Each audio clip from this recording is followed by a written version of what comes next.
¿Cómo estás, Daniel? ¿Qué tal? Buenas tardes. ¿Qué tal? Buenas tardes, un gusto siempre estar acá. Bueno, contame un poquito, vos que conocés bien el panorama internacional y que sé que del otro lado a nuestros televidentes les interesa mucho, ¿no? Todo lo que es, sobre todo, lo que va pasando en América, incluido Estados Unidos, ¿no? Que también, obviamente, les ha llamado mucho la atención en torno a sus conflictos y a sus propias elecciones. Sí, recordemos que además justo se está cumpliendo un año Sí. de las elecciones en Bolivia, que desencadenó todo un conflicto institucional que derivó además en un golpe de Estado.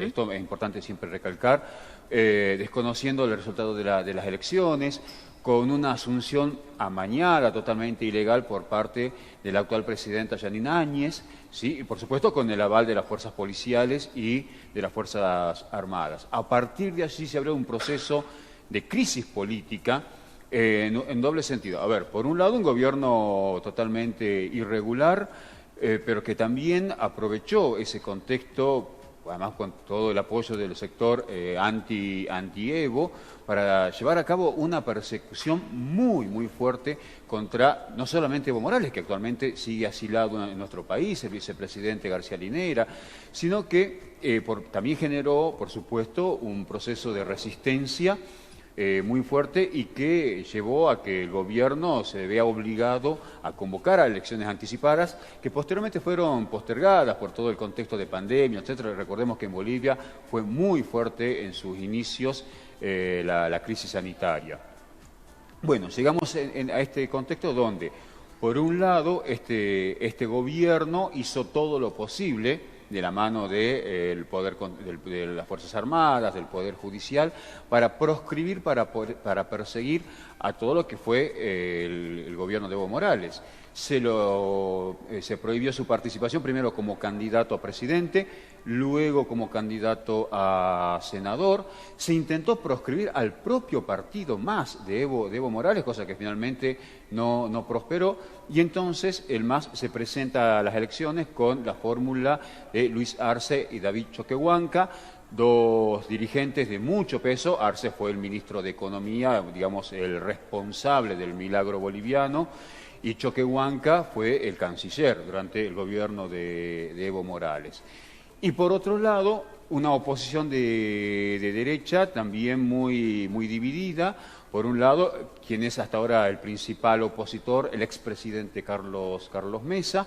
La propia presidenta se había presentado como precandidata, cosa que decidió a último momento, hace poco, bajar su candidatura. También otro candidato de derecha también baja su candidatura y aparece entonces esto para favorecer a Carlos Mesa, en tanto que en las encuestas claramente el MAS, es decir, Luis Arce, aparece como el candidato con mayor, por lo menos, adhesión de votos. En Bolivia el sistema electoral marca que si no se llega a un 40%, 40 más 1, ¿sí?, de votos en una primera vuelta, se va a una segunda vuelta, a un balotaje. Por ahora Arce no estaría llegando a ese porcentaje, y por eso la intención de las fuerzas de derecha de que todos los votos confluyan en Carlos Mesa. Se estaría de alguna manera ganando la primera vuelta, pero dejaría ese final abierto que muchas veces lamentablemente termina de otra manera. Ahí aparece una figura que todavía no desistió, que es Jorge Tuto Quiroga, un personaje muy vinculado a la derecha, a los sectores autonomistas de Santa Cruz, digamos los más reacios, además de una oposición no solamente política e ideológica, sino también, hasta si se quiere, étnica, al gobierno de Evo Morales. ¿Por qué? Dice que no se va a bajar porque entiende que Carlos Mesa lo ve, digamos, como más bien tibio, moderado, y que podría llegar a negociar con el MAS. Ahora bien, en este escenario, esto sería, digamos, la disposición de las figuras. Sí. Lo que aparece acá es qué va a pasar con las elecciones justamente. Si hay segunda vuelta, ya el MAS ha pedido al Tribunal Superior Electoral que dé garantías respecto al acto comicial del domingo. Porque está visto que están apareciendo muchas irregularidades. Todo el dispositivo de las clases dominantes bolivianas están apuntando a evitar por cualquier medio y modo que el MAS vuelva al poder. Por lo tanto, también aparecieron ya con actos de violencia, ataques a unidades, digamos, a centros electorales vinculados al MAS, a candidatos. Bueno, todo hace pensar que a partir del domingo va a haber un escenario complejo, conflictivo y podríamos decir hasta violento. Porque, insisto, hay una disposición clara de evitar a cualquier precio que el MAS vuelva al poder. Y en esto, cierro, por supuesto hay que ver también el contexto regional, ¿no es cierto? Sí, Gobiernos, sobre todo como el de Brasil, que tiene una clara injerencia e intención de evitar también que el MAS vuelva al poder, y fundamentalmente el rol que ha jugado y va a jugar la OEA de la mano de su secretario general, el uruguayo Luis Almagro, que ha tenido un rol, bueno, macabro, tenebroso, en todo lo que ha sido fomentar procesos de desestabilización, como el de Bolivia, pero también como el de Venezuela. Así que en ese sentido, incluso los observadores internacionales están muy atentos, muy sensibles a lo que pueda llegar a ocurrir el domingo, porque hay que tener en cuenta que hoy toda la estructura política, judicial y, por supuesto, electoral está en manos de este gobierno que, bueno, insisto, llegó por la fuerza, ¿no? Así que, bueno, eso es un poco lo que habrá que ver qué pasa este domingo en función de un posible balotaje. Claro, ¿y cuál es la situación de Evo Morales actualmente? Porque de alguna manera me decían que incluso el intentar, ¿no?, contactarlo hacía que sea bastante engorroso, sobre todo por el tema seguridad personal, ¿no?, que se lo cuidaba mucho. Recuerdo que algún periodista que ha conseguido una nota aquí en Salta con él nos decía esto: la verdad que ha sido muy difícil, ha sido un proceso largo, donde de manera permanente se cambiaban los números de celular, donde no te daban demasiada data. Creo que al final es el propio Evo Morales el que se termina contactando para hacer esa salida al aire. Digo, hay una situación que es muy compleja, que ha salido quizás fuera de la escena pública, ¿no? Básicamente que se ha ido perdiendo con el tiempo, pero que obviamente nos muestra claramente que él no tiene ni siquiera garantizada su propia seguridad con este contexto que tiene Bolivia en estos días. Bueno, recordemos en el modo en que Evo Morales tiene que salir de Bolivia luego del golpe de Estado, ¿sí? Prácticamente la mayoría de los países, en ese momento incluso Argentina, todavía con Macri yéndose, le niega la posibilidad de asilo, ¿no es cierto?, que el avión que le presta el gobierno mexicano, los países aledaños le niegan la posibilidad de paso por, digamos, de tránsito aéreo. Bueno, toda una situación muy, muy complicada para Evo Morales, que además estuvo prácticamente oculto, clandestino, hasta que logró salir, porque es verdad, su seguridad personal estaba en riesgo. Y hoy en Argentina también vive bajo un régimen de seguridad muy, muy estricto, porque hay que entender que, sobre todo en el sector cruceño, ¿sí?, la oposición, insisto, no es solamente política. Hay un claro perfil que va desde lo ideológico, de tildarlo de comunista, socialista, chavista, etcétera, pero también su identidad étnica.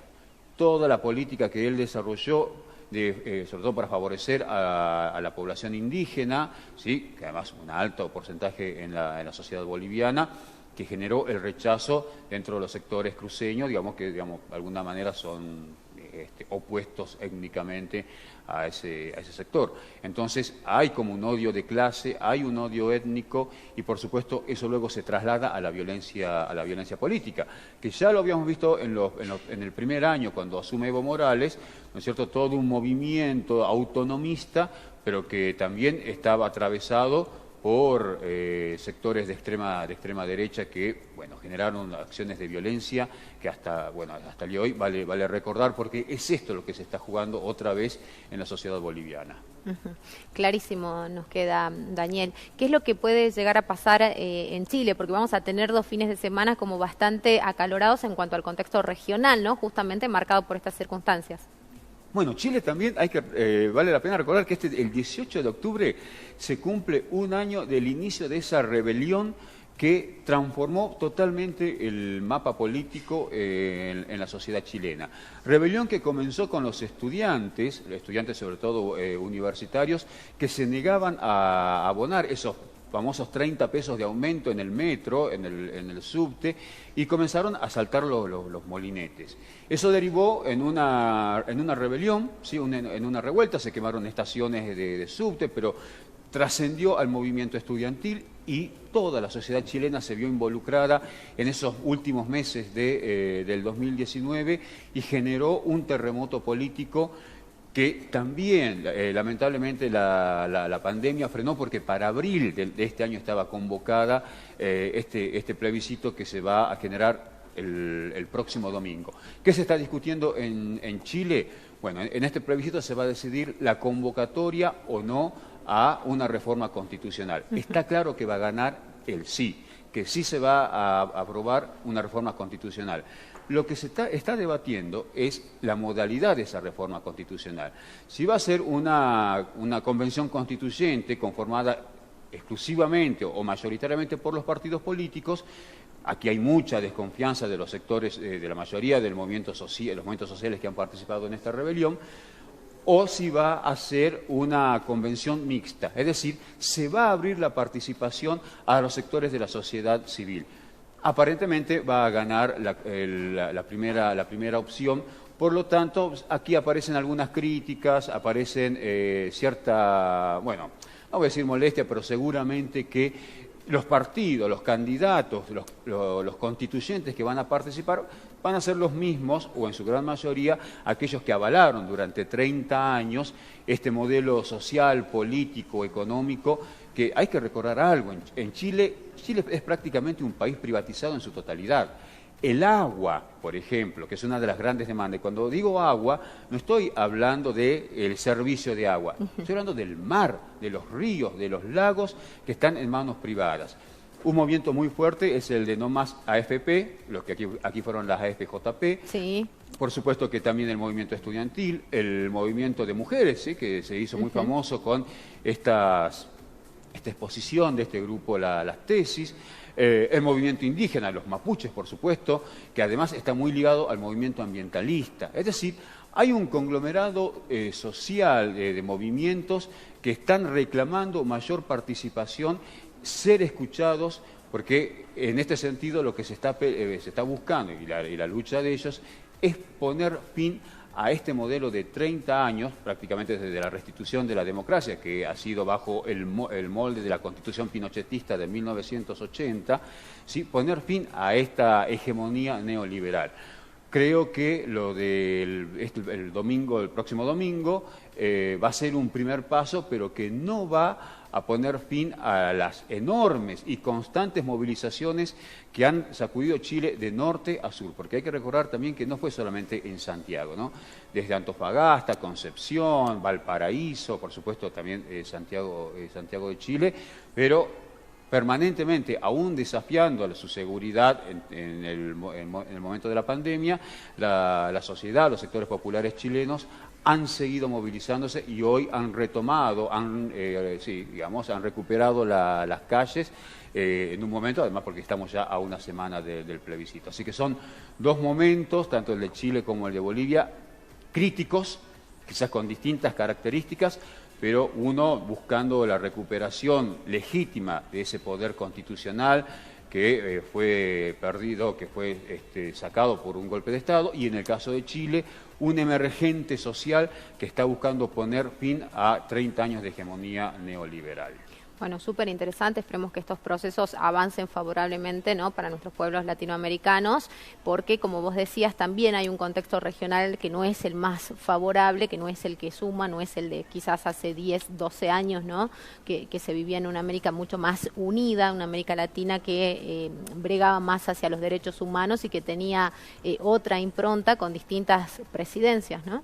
Sí, hubo un giro muy fuerte en los últimos años, y en muchos casos no de manera legal o constitucional. El caso de Bolivia y el caso Brasil también, ¿no? Recordemos la destitución de Dilma Rousseff, sí, claro. recordemos el encarcelamiento del expresidente Lula, ¿sí? Recordemos también el intento, el bloqueo que sufre actualmente Venezuela.